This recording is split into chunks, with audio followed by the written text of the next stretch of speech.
Привет, друзья! Меня зовут Юлия Гендина. Вы находитесь на канале, который посвящен интерьерному вязанию. Сегодня у нас видео в рубрике «Что там у Юли?». Если вы впервые попали на такой формат, то вкратце расскажу о том, что у нас сегодня будет. Я в таких видео рассказываю о том, что у меня происходит в моей рукодельной жизни здесь и сейчас. То есть буквально только что я вязала, а теперь я пришла сюда, села в это кресло и показываю и рассказываю, чем я занимаюсь сейчас и занималась на протяжении последних, как правило, недели или чуть больше. О чем сегодня мы будем говорить? Во-первых, покажу, что у меня с узорами, потому что я продолжаю работу над многоцветной мозаикой, посмотрим, что там новенького. Во-вторых, расскажу, как продвигается мой процесс по вязанию мозаичного полотенца. Да, вяжу мозаичные полотенца, пока я вполне довольна. В-третьих, расскажу про кучу носков, которые у меня накопились. Здесь уже будет вязание спицами, и расскажу вам, как и где можно их со мной повязать. В-четвертых, мы с вами посмотрим, что новенького происходит в наших общих рукодельных чатах. Если вы еще не знаете про эти чаты и про текущие проекты, как раз будет удобный формат, удобная возможность вам ознакомиться и, возможно, выбрать для себя что-то интересненькое. Ну что ж, думаю, что пора начинать. Поехали! Что ж, давайте начнем рубрику «Узоры». Что у нас здесь? У меня есть для этого специальная такая корзиночка, я думаю, вы ее помните.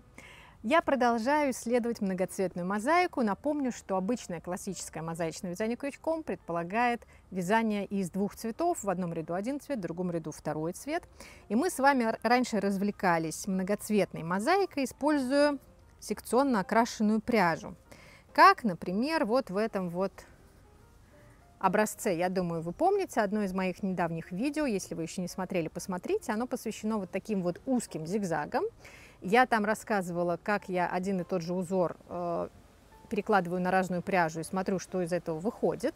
И вот, в частности, здесь как раз образец, связанный из многоцветной пряжи. Это меланжевая пряжа, в которой цветовые оттенки переходят из одного в другой. И в компаньон я подобрала классический молочный цвет.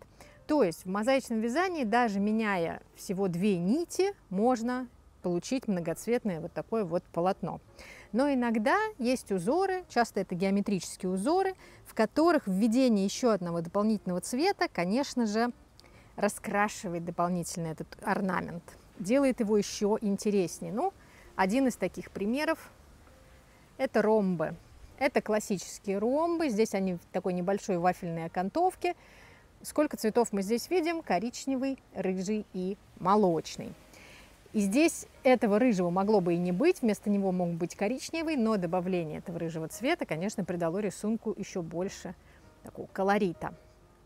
Сама техника многоцветной мозаики, когда у нас больше одного цвета в ряду, есть у меня в отдельном видео, вы можете его посмотреть, изучить, пройти, потренироваться и все такое.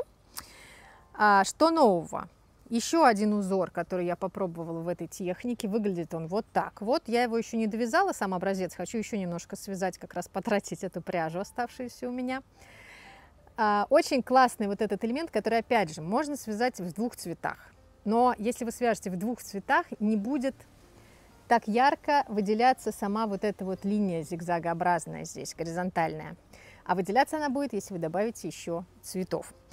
Здесь у нас каждый раз в молочных рядах, там, где мы вяжем молочной нитью, один цвет, то есть одна вот эта нить, а в остальных рядах там то совмещается бирюза с коричневым, то потом совмещается бирюза здесь с красным. То есть никогда у вас здесь не будет, что в одном ряду будет три цвета, например, всегда два, кроме молочного, и получается вот такой интересный эффект. Эту схему я добавлю в файл со схемами к многоцветной мозаике. Если у вас этого файла нет, посмотрите предыдущее видео, которое посвящено многоцветной мозаике. Там в описании обязательно будет ссылка на файл со схемами. Потренируйтесь. Как обычно, я не рекомендую приступать к многоцветной мозаике, если вы не освоили еще классическую. Пройдите сначала пошаговые уроки, набейте руку, а потом уже можно переходить ко всякого рода интересностям.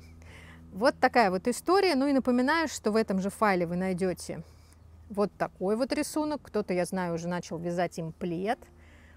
Он подойдет как и для двух цветов, но в трех цветах смотрится еще интереснее, опять же, потому что здесь ярко выделяются вот эти зигзагообразные линии. Очень рекомендую.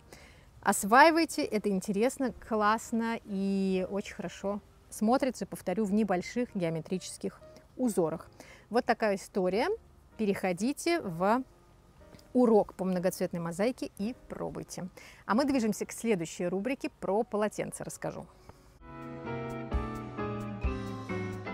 Итак, полотенце. Я напомню, откуда ноги растут.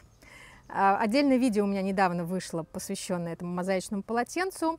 Спасибо передаю Марине, участнице многих наших чатов и основного чата, который называется «Нескучный плед», которая написала, что купила одну вязаную шапочку с интересным узором. Я посмотрела на этот узор.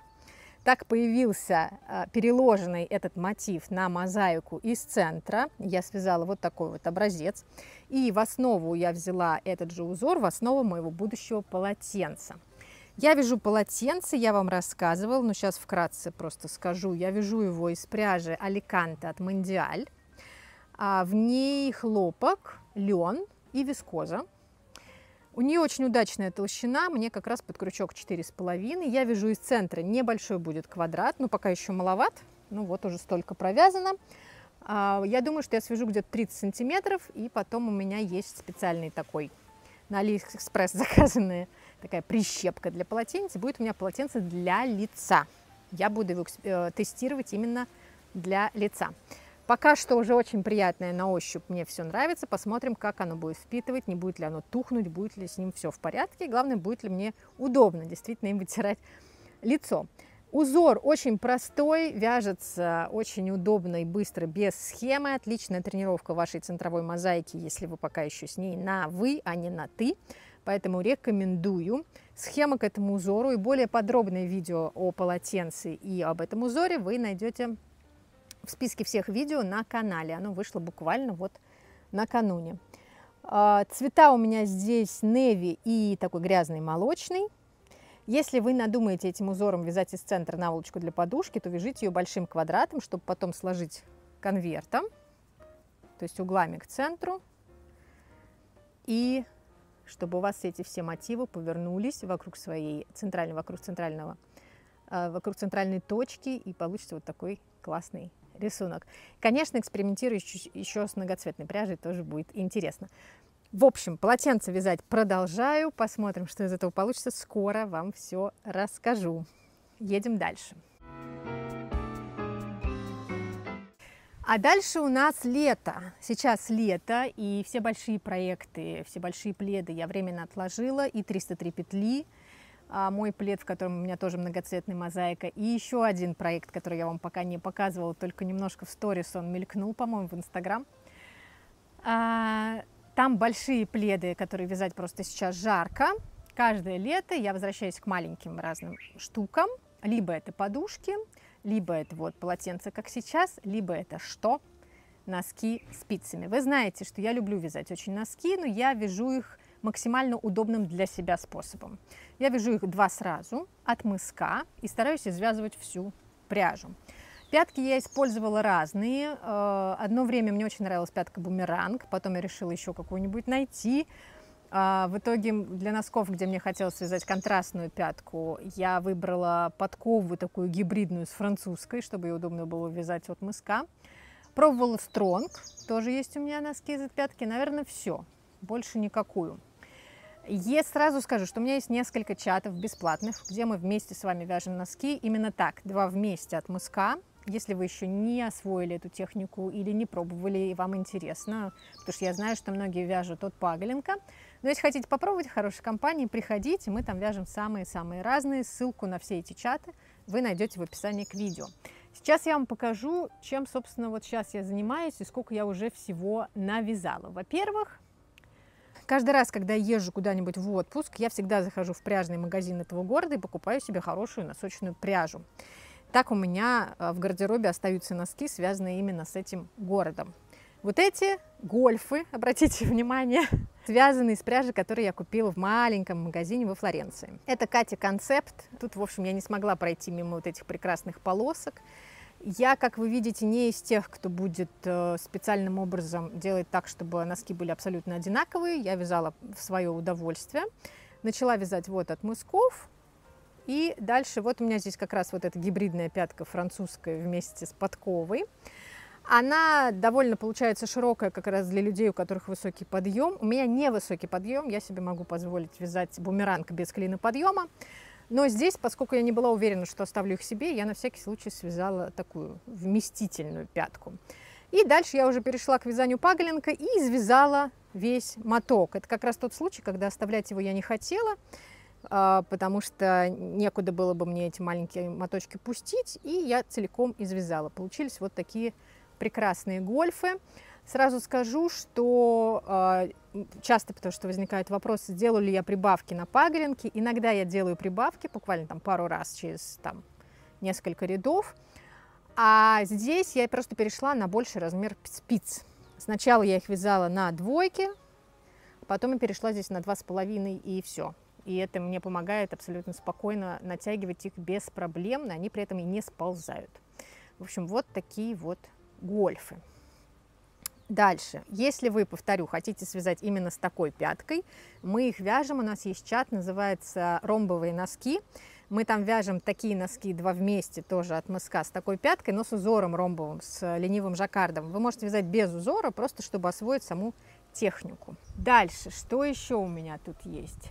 Еще я из Риги, из пряжного магазина, привезла моток толстой пряжи, потому что зимой полы холодные, ноги мерзнут. Это прямо толстая пряжа, шестиниточная, не помню производителя, и я ее вязала на спицах, по-моему, чуть ли не тройки. Нет, на 2,5 все-таки я вязала их, на 2,5.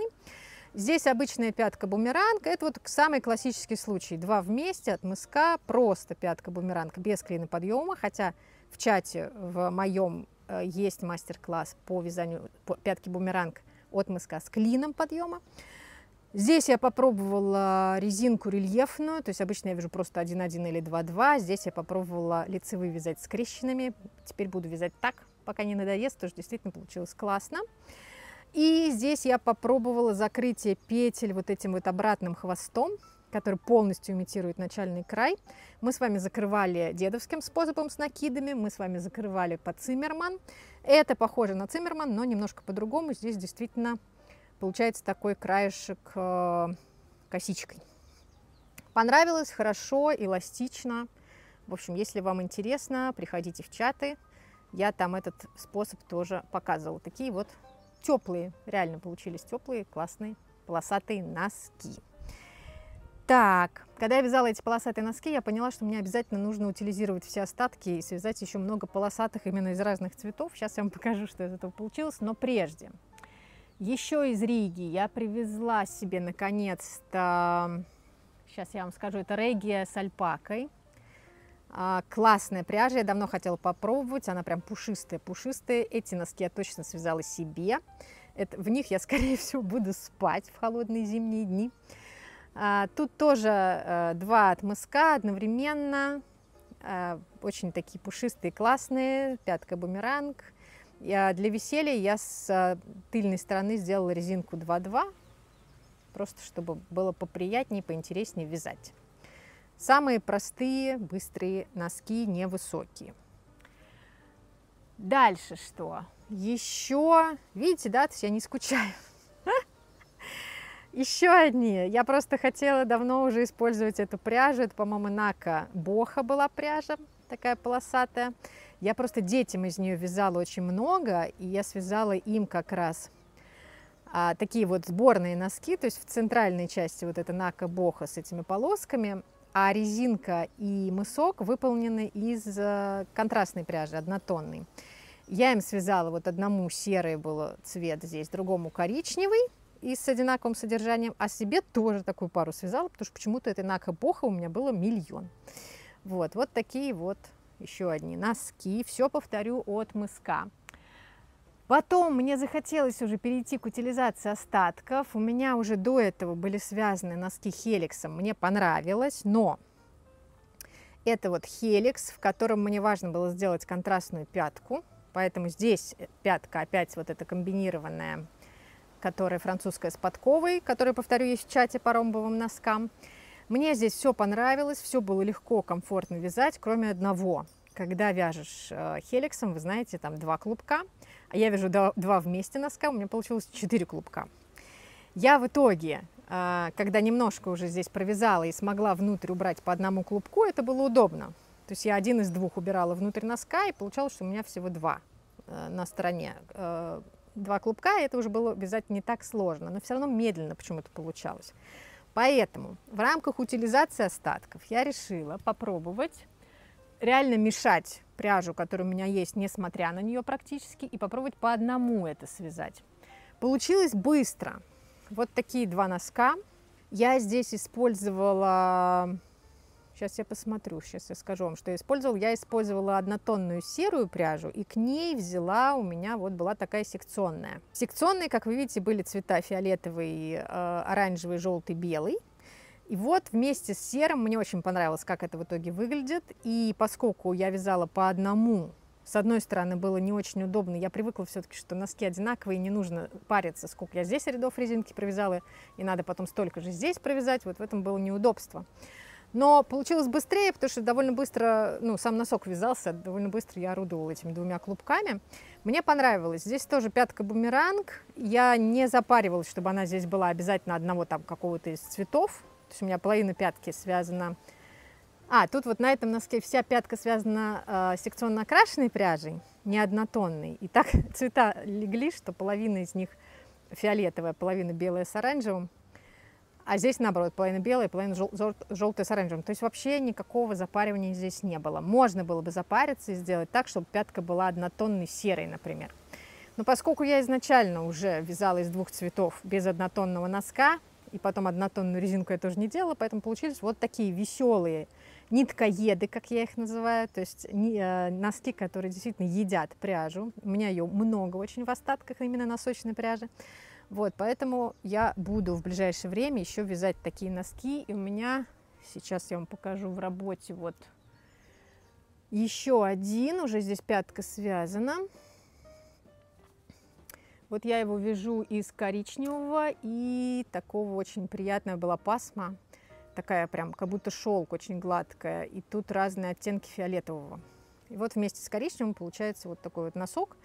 Уже вот этот я связала, уже пятку, начала второй. И я думаю, что я второй довяжу до этого же момента. И дальше их объединю на 2 спицы, чтобы уже не думать о том, сколько рядов мне там надо связать, чтобы они были одинаковые. Буду их просто вместе вязать по кругу. И здесь уже удобно как раз один из мотков положить внутрь носка, и будет удобно. А еще я сняла вам видео на самом деле по вот такому носку. Вот это базовый носок детский тренировочный, в котором как раз показано, как вязать от мыска, как там не метод Джуди набор петель, а просто наматываем нить, как я здесь вяжу хеликсом, как можно приноровиться и связать отдельно, если вы вяжете хеликсом, отдельную вот эту пятку, потом вот эта рельефная резинка и закрытие имитирующим способом, имитирующим наборный край.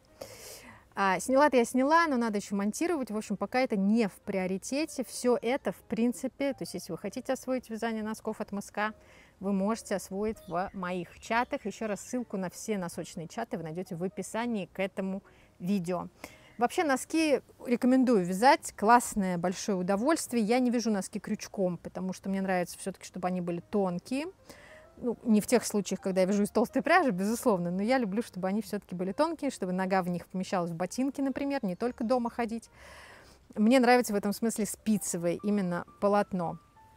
А когда вы вяжете 2 вместе от мыска, классно, потому что можно извязать столько пряжи, сколько у вас есть. То есть буквально вы можете вязать их до гольф, пока не надоест. Вот такая история. Теперь давайте посмотрим, что происходит в наших с вами чатах. Итак, чаты. Пока я открываю Telegram, я вам расскажу, о чем, собственно, идет речь.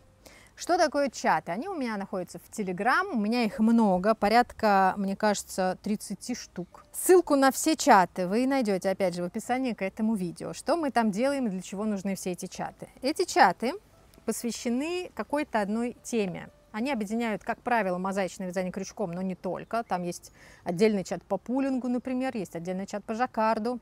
Идея в том, что если вам нравится какое-то направление, какой-то проект, какая-то тематика, какая-то конкретная схема, то я вам организую отдельно ветку, то есть отдельно чат, и в этом чате мы с вами варимся именно по этой схеме, именно по этому проекту.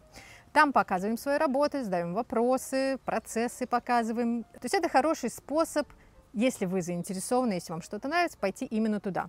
Если вам в принципе нравится мозаичное вязание крючком, то для этого есть чат, который называется «Нескучный плед». В нем есть ветки разные, и там можно и про пряжу узнать, и про инструменты, и спросить про какие-то процессы, по каким-то схемам. Там есть отдельная ветка схема, где выкладываются схемы уже в PDF. В общем, это чат такой общий. Так вот, и в этих чатах, которые есть, там кипит жизнь круглосуточно. Некоторые из этих чатов существуют уже несколько лет, например, «Цветочная геометрия», в которой мы вяжем пледы, подушки, ковры с таким узнаваемым геометрическим орнаментом.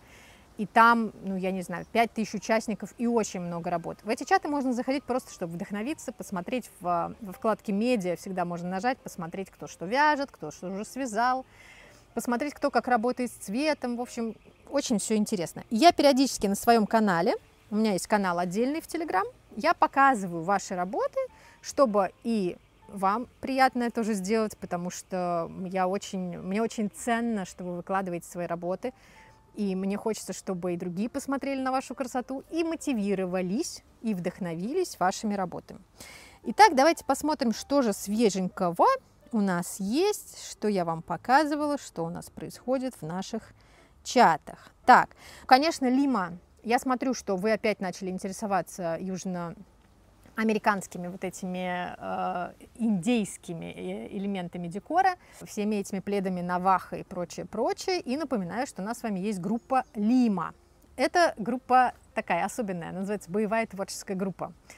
В такие проекты, они тоже бесплатные, но туда я набираю людей, которые прямо горят, которым прямо все, ничего больше не надо, никакие проекты другие сейчас не нужны, который в омут с головой пускается именно сюда, и у них есть для этого пряжа, желание, главное, азарт, и они очень-очень хотят. Достаточно просто написать мне на почту, что вот очень-очень надо, я вас пускаю в эту группу, и вот сегодня как раз я на своем канале в Telegram вам показывала работы из этой группы и спросила, чего же вы еще не в Лиме, что же вы ждете. Здесь я на экране вам повешу эти работы, чтобы вы понимали, о чем речь. Классный проект по утилизации пряжи, классный проект для того, чтобы повысить себе настроение, такая цветотерапия.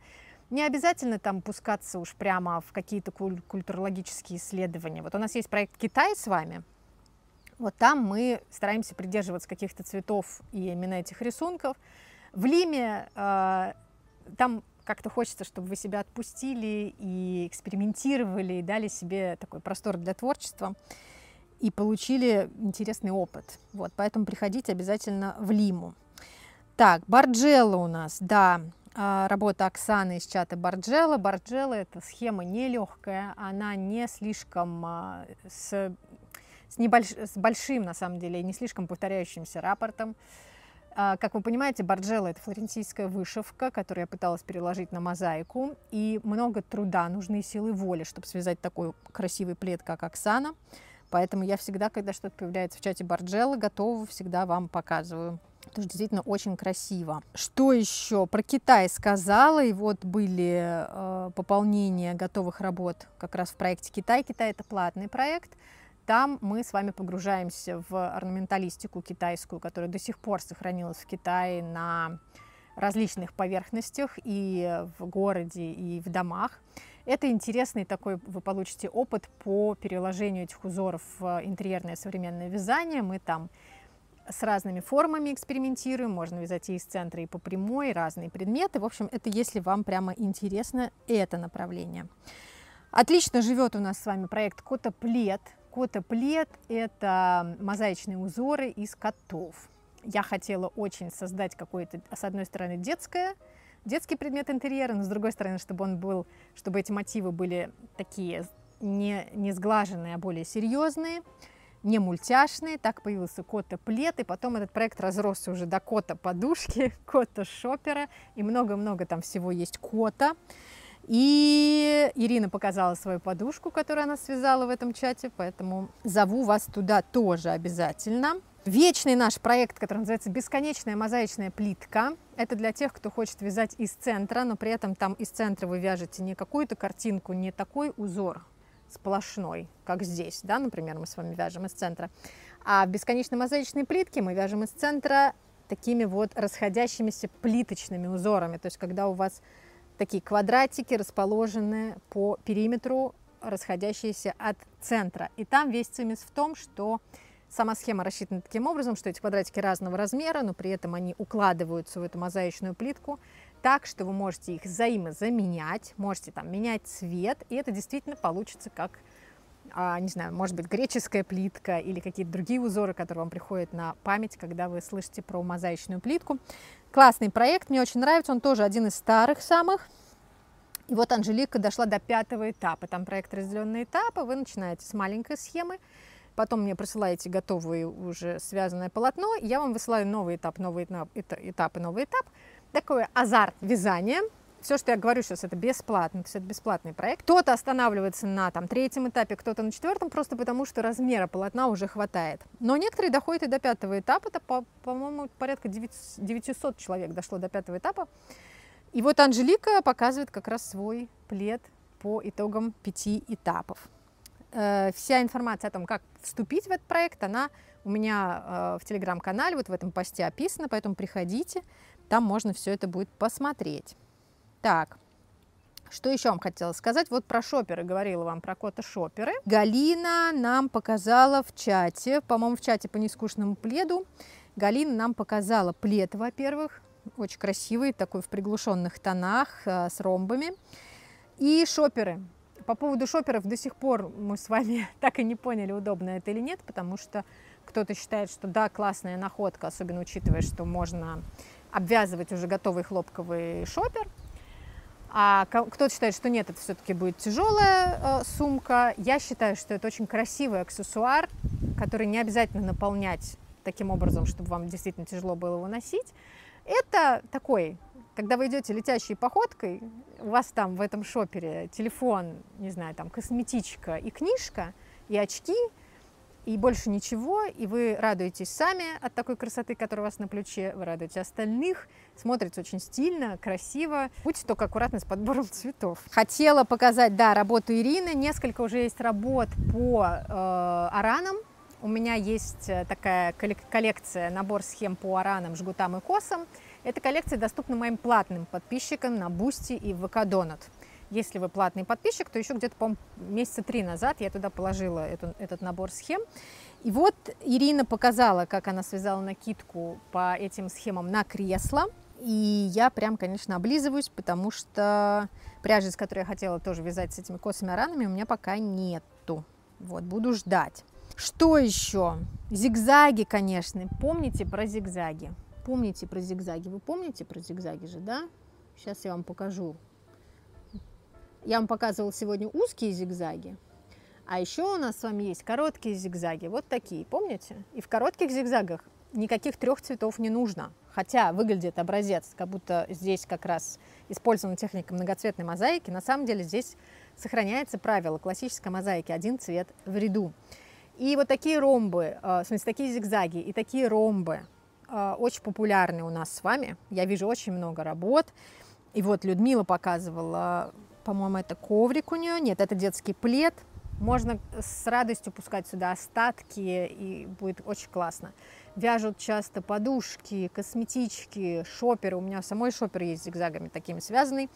В общем, рекомендую вам очень. Закончим с вами пэтчворком от Натальи.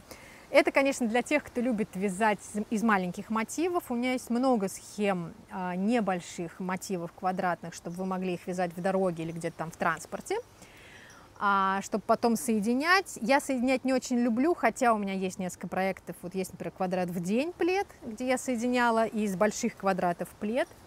И я его осилила, это было не сильно сложно. В чате «Нескучные квадраты» я вам даю несколько схем совсем маленьких квадратов, чем Наталья и воспользовалась, и из таких мотивов как раз связала себе коврик, по-моему, или это плед? Нет, это плед, небольшой плед. Если вы любите соединять мотивы, если вы любите, чтобы они были небольшие, чтобы каждый из них было быстро вязать, то имейте в виду, что есть такой чат «Нескучные квадраты», где как раз можно этим заняться. Вот такие вот новости. Я надеюсь, что я вас развлекла и что вам было интересно либо послушать про полотенца, либо про новый узор многоцветный, либо про многочисленные мои носки, либо поглядеть, что у нас нового происходит в чатах. Если вам интересно и дальше за мной наблюдать, то приходите. Я думаю, что лучше всего прийти на мой канал в Telegram, потому что я там каждый день. Каждый день я там рассказываю о том, что у нас с вами происходит, что у меня происходит. Там такая более близкая, вы там совсем сократите расстояние до меня, то есть такая совсем близкая связь. Если вам время от времени хочется смотреть в видео формате, то у меня есть видео и на YouTube, и в ВК-видео, и есть видео на Дзене. Что касается всех ссылок, как найти, всех чатов тематических, здесь проще всего все-таки прийти либо на мой канал в Telegram, где есть все ссылки на чаты, либо вы можете прийти ко мне на сайт. Вот здесь будет QR-код сейчас ко мне на сайт, и там тоже все эти ссылки есть. Кроме того, на сайте есть отдельный пункт меню, который называется «Блог», и в этом блоге есть все для начинающих. Там есть топ-10 самых базовых схем по мозаичному вязанию крючком, они большие и несложные. Там есть топ-10 схем для вязания из центра, там есть топ-10 схем по вязанию по кругу, там есть мои рекомендации по пряже, там есть даже хит-парад разных марок, которые я собирала как-то с вашей помощью по отзывам. Чего там только нет. Еще там есть пункт меню «Схемы», где есть показаны схемы и ссылки на чаты по этим схемам. То есть там есть большинство классических тематических чатов, включая цветочную геометрию. И еще на сайте есть пункт меню «Совместное вязание», и там уже курсы платные совместного вязания, посвященные определенной тематике. Там есть кельты, там есть Китай, там есть цветочный плед, в котором мы чередуем полосы разных цветочных узоров, и что-то еще. Там есть ковер-дорожка, где 18 уже, по-моему, разных дизайнов, и там есть пэтчворк, где мы не соединяем маленькие квадраты, а мы там вяжем единым полотном, но имитируем при этом, как будто это связано из квадратов. В общем, на сайт вы отдельно сходите, посмотрите, что там интересного есть. Вот такие вот дела. Я надеюсь, что у вас жизнь рукодельная тоже кипит, если, конечно, вы не заняты чем-то еще полезным. Может быть, у вас там садоводство, может быть, у вас дети, внуки, может быть, вам вообще сейчас не до этого, это вполне может быть. Но когда-нибудь, когда вам будет до этого, вы посмотрите это видео, и, возможно, я вас на что-нибудь сподвигну и чем-нибудь вдохновлю, и вы возьметесь за крючок или спицы и начнете вязать. Если вам понравилось это видео и было полезным, приятным, нажмите, пожалуйста, лайк, потому что это поможет его дальше продвинуть. Потому что иногда некоторые мне пишут: ой, а я что-то ничего не видела из ваших видео.